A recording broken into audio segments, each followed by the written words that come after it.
makes the car feel like it has a different almost engine or exhaust. It's money. I do have a mixed content channel. I have been doing a lot of RC related stuff lately, but I will try and get out at least one car video a week is my goal. So if you like the car stuff, hit subscribe and follow along with the journey. A lot of people hate this. They want it to be disabled. I haven't had it activate yet since I've done the tune. A lot of you people probably would love this bug. Hello folks, welcome to Netcruzer Cars. Alright, I'm here in my Golf R, and if the audio sucks, I am testing a new microphone, but I'm hoping it's going to be pretty good. I want to talk to you about the it's dirty. Jeepers, it's always dirty looking. Okay, the COBB AccessPort Stage 1 tune that I got with EQT did have a couple of side effects, and most of those are COBB related, but I do want to go through them just to explain some of the bugs that I encountered. And then we're going to do some troubleshooting steps here to see if we can figure out how to resolve it.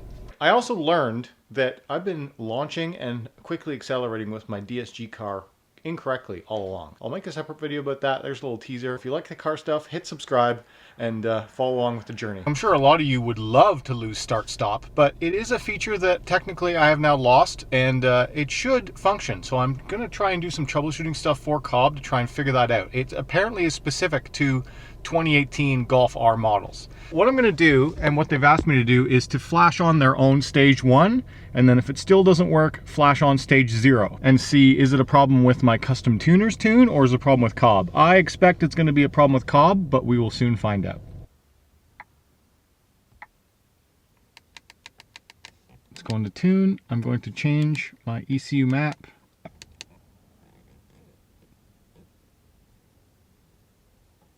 I'm kind of curious of what COBB's Stage 1 feels like, so let's do that. Stage 1, 91, high boost, version 2.01.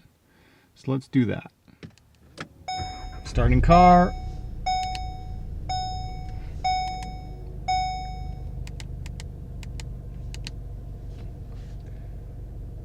All right. Now, I'm curious to test a couple of things that I noticed when I flashed over my EQT tune. First of all, if I go into my lane, it always turns lane assist off, so you have to turn that back on again. That's one thing. The other thing was, my traction control previously, the button, press the traction control button. That one is working. Okay. So all that stuff works. Now it's just figure out if start stop works. The button itself works, but the time we'll now see, I've activated it. I'm gonna go for a drive now. COBB Stage 1, high boost, 91 octane. I'm gonna see if start stop ever engages, because previously it did not. My foot on the brake now. If I go from drive, let me just go into reverse for a second. This will be a quick test to see if it works. And now go into drive. And now I'm gonna put it into park. When I go into park, it start stop should engage.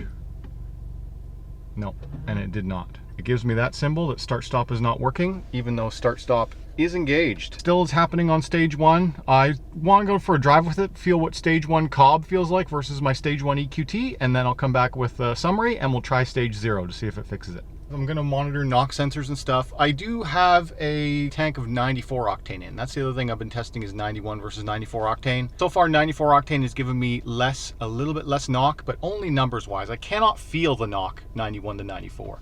So it's just because I'm watching COBB the whole time. Once I get through this initial few weeks and months of playing around with settings and stuff, I'm probably going to put the COBB away because you end up watching it too much and you get paranoid about all the things you see. Carry on with testing. All right, I just drove to town testing COBB Stage 1 91 octane high boost, and here's the stats that I got. First of all, overall impressions, it's not as powerful of a tune, and it at idle it seems a little bit more rough. It's not like oh yeah, actually it is kind of missing a little bit. I'm just sitting in the car idling right now. Yeah, it idles rough. All right, so here's the deal. Knock also really high, and I have 94 octane in this thing right now, and peak boost AFR, we're at 11 AFR at full throttle. 25 psi peak boost, really rough idle, just overall not a very smooth tune. We're going to do simulated stock right now, which is Stage 0, and I want to see, the whole point of this testing is for COBB, so I can send in information to them to see if my start stop comes back. So let's flash on Stage 0, and then I'll come back and tell you what that works like. We are now on simulated stock. I will drive it around a little bit like this, but just initially, I think if I go from neutral, from drive, and then in the park, yeah, Start stop did not engage, but I'll give it a little bit more of a chance. I think it still doesn't work. All right, it's official. Simulated stock did not fix the start stop bug. Yeah, that's the thing. So if you have a 2018 Golf R, get a COBB tune because it disables start stop. So you never have to worry about turning that button off again. Anyway, overall, I'm just going to go back to an EQT tune, and then we will just send in this information to COBB, and we'll see if they ever patch it with a firmware or something. It's a very minor thing. The other things that I mentioned, I was able to fix up. Just make sure that after you flash, turn on your lane assist if you use that feature, as well as just confirm that your electronic stability control button works after you do your initial tune. And when I went from completely factory stock tune up to the COBB-based tune, my ESC button did not function on the center console. I had to go into software and then toggle it to get it to return. Idle on stage 0 seems fine, but by far the smoothest tune was Ed Sussman. So Ed Sussman's EQT tunes, they're so smooth, it's amazing, and a lot more powerful boost as well. So they seem, when you watch AFR ratios, you can tell that they're really tuned well, and boost levels too. Just the last follow-up, I just came home after putting the EQT tune back onto this thing. Holy crap, what a good tune, man. Compared to all the other ones that I tried, the EQT was way smoother, way more powerful, just an overall better tune. Been driving around some more with the new Stage 1 tune, and a couple of quirky things I just wanted to mention that I have noticed and fixed. 2 out of 3 items that I have. My stability control button did nothing. I would hit it, I would be pressing it, and it would do nothing. I've just parked and I went into ESC systems and I made sure that this works in here. This is in car menu vehicle settings. So ESC system, I wanted to make sure if I turn it off, does it actually turn off? Because I wasn't sure if this was COBB-based launch control messing this up, but this is working. So once I changed a setting in here, now my button works again. So now I can cycle between sport, off, and normal. The only one that's not working is start stop. A lot of people hate this. They want it to be disabled. I haven't had it activate yet since I've done the tune, and I know I've got a full battery. So if I press it, it says it's deactivated. I press it again, it will say it's activated, but it never actually activates. It comes up with that it's not going to do it symbol. So I'll have to research that a bit more. I'll report back later if that ever works, but I'm sure many of you will love that behavior, that start stop kind of stopped working after the tune. But these are the new quirks that I just found. Go into those menus, toggle them on and off, and you'll be good to go. Just average ratios from when I was driving home. AFR is in a good range, around 14 to 15 when you're idling. Full throttle pull was at 10.4, and then letting off after high acceleration, it goes up to almost 30.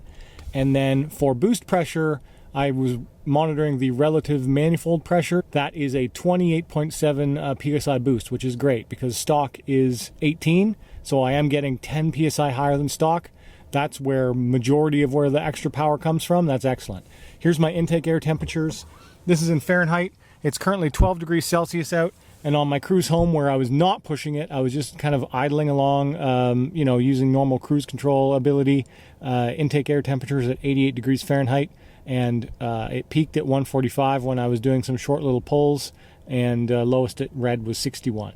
The knock sensor, you tell me what that means, but that's knock average of negative 2.62. I don't know how to read that yet. Anyway, that's where I got after just driving around with my first kind of night at EQT 2.0, Stage 1.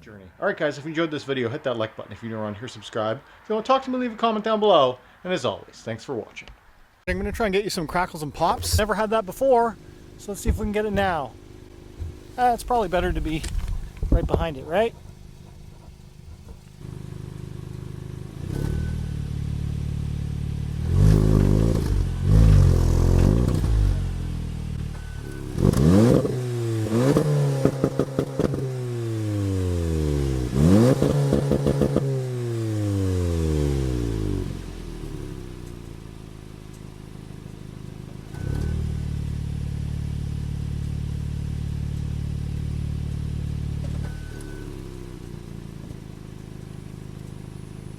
That was a fail. You can't really do it. You need 2 people. I can't do it in park.